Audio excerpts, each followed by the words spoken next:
بسم اللہ الرحمن الرحیم۔ محترم ناظرین، السلام علیکم۔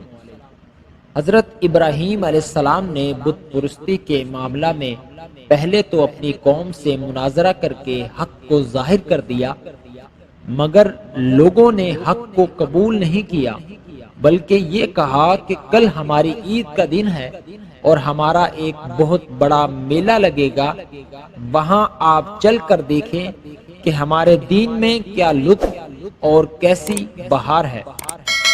اس قوم کا یہ دستور تھا کہ سالانہ ان لوگوں کا ایک میلہ لگتا تھا۔ لوگ ایک جنگل میں جمع ہوتے اور دن بھر لہو لعب میں مشغول رہ کر شام کو بت خانے میں جا کر بتوں کی پوجا کرتے اور بتوں کے چڑھاوے، مٹھائیوں اور کھانوں کو پرشاد کے طور پر کھاتے۔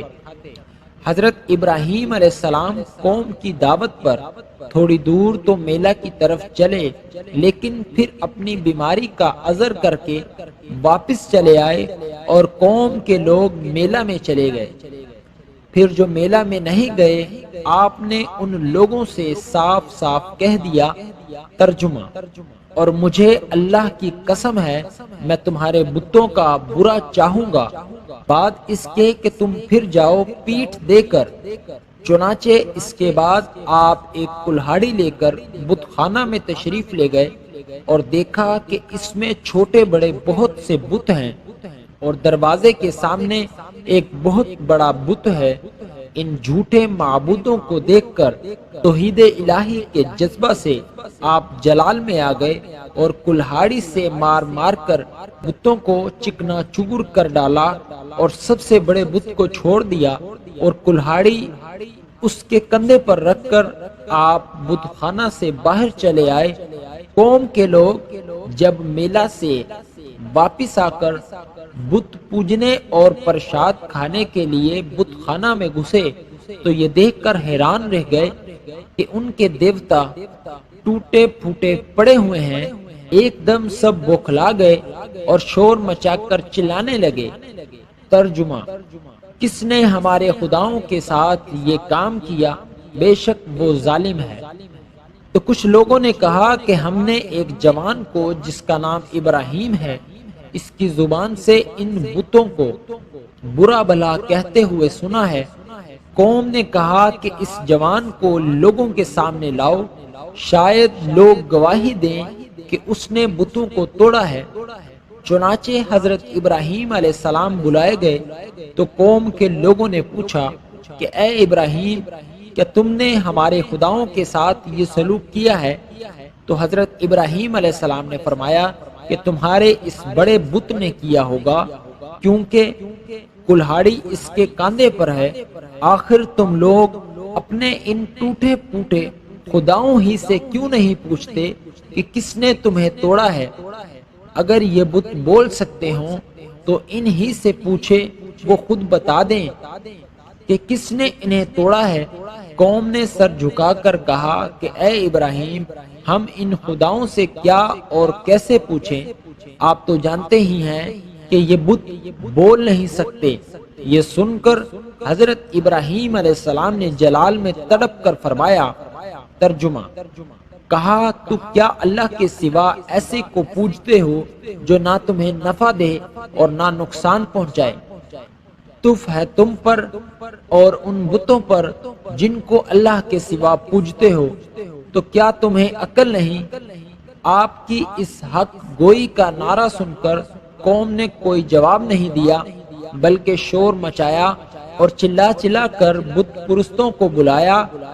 ترجمہ: ان کو جلا دو اور اپنے خداؤں کی مدد کرو اگر تمہیں کرنا ہے۔ چنانچہ ظالموں نے اتنا لمبا چوڑا آگ کا الاؤ جلایا کہ اس آگ کے شعلے اتنے بلند ہو رہے تھے کہ اس کے اوپر سے کوئی پرندہ بھی اڑ کر نہیں جا سکتا تھا۔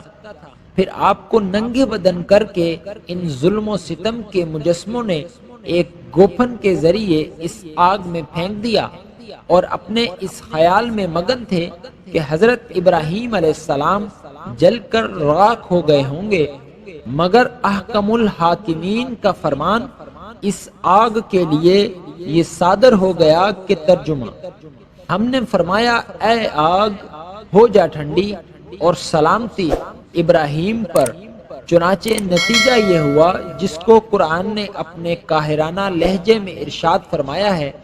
ترجمہ، اور انہوں نے اس کا برا چاہا تو ہم نے انہیں سب سے بڑھ کر ضیاء کار کر دیا، آگ بجھ گئی اور حضرت ابراہیم علیہ السلام زندہ اور سلامت رہ کر نکل آئے اور ظالم لوگ کف افسوس مل کے رہ گئے۔ روایت ہے کہ جب نمرود نے اپنی ساری قوم کے روبرو حضرت ابراہیم علیہ السلام کو آگ میں پھینک دیا تو زمین و آسمان کی تمام مخلوقات چیخ مار مار کر بارگاہ خداوندی میں عرض کرنے لگے کہ خداوند، تیرے خلیل آگ میں ڈالے جا رہے ہیں اور ان کے سوا زمین میں کوئی اور انسان تیری توحید کا علمدار اور تیرا پرستار نہیں، لہذا تو ہمیں اجازت دے کہ ہم ان کی امداد و نصرت کریں۔ تو اللہ تعالیٰ نے فرمایا کہ ابراہیم میرے خلیل ہیں اور میں ان کا معبود ہوں، تو اگر حضرت ابراہیم تم سبوں سے فریاد کر کے مدد طلب کرے تو میری اجازت ہے کہ سب ان کی مدد کرو، اور اگر وہ میرے سوا کسی اور سے کوئی مدد طلب نہ کرے تو تم سب سن لو کہ میں ان کا دوست اور حامی و مددگار ہوں، لہذا تم اب ان کا معاملہ میرے اوپر چھوڑ دو۔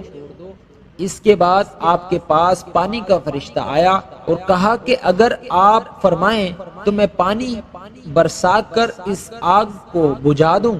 پھر ہوا کا فرشتہ حاضر ہوا اور اس نے کہا کہ اگر آپ کا حکم ہو تو میں زبردست آندھی چلا کر اس آگ کو اڑا دوں۔ تو آپ نے ان دونوں فرشتوں سے فرمایا کہ مجھے تم لوگوں کی کوئی ضرورت نہیں، مجھ کو میرا اللہ کافی ہے اور وہی میرا بہترین کارساز ہے، وہی جب چاہے گا اور جس طرح اس کی مرضی ہوگی میری مدد فرمائے گا۔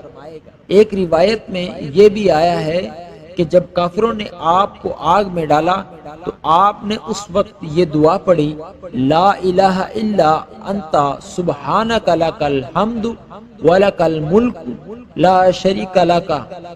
اور جب آپ آگ کے شعلوں میں داخل ہو گئے تو حضرت جبرائیل علیہ السلام تشریف لائے اور کہا کہ اے خلیل اللہ، کیا آپ کو کوئی حاجت ہے؟ تو آپ نے فرمایا کہ تم سے کوئی حاجت نہیں۔ تو حضرت جبرائیل علیہ السلام نے کہا کہ پھر خدا ہی سے اپنی حاجت عرض کیجئے۔ تو آپ نے جواب دیا کہ وہ میرے حال کو خوب جانتا ہے، لہٰذا مجھے اس سے سوال کرنے کی کوئی ضرورت ہی نہیں۔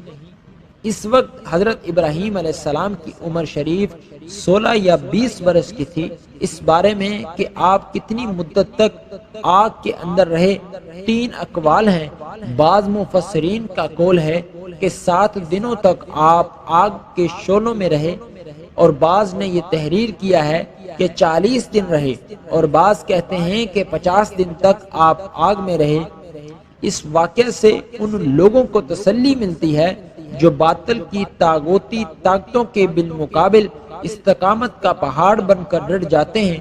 آج بھی ہو جو ابراہیم کا ایمان پیدا، آگ کر سکتی ہے اندازے گلستان پیدا۔